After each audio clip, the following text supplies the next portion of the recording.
Just verify that this doesn't look like it's in your pocket.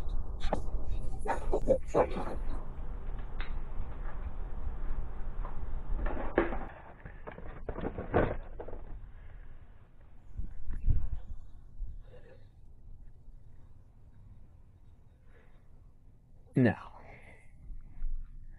if anything,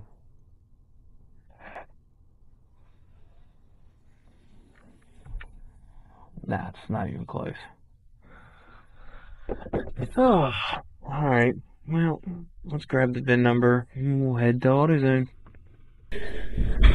What's going on, guys? So, I went to AutoZone. They didn't have the multifunction switch that we needed. Went to CarQuest. They didn't have it. No listing or anything like that on it.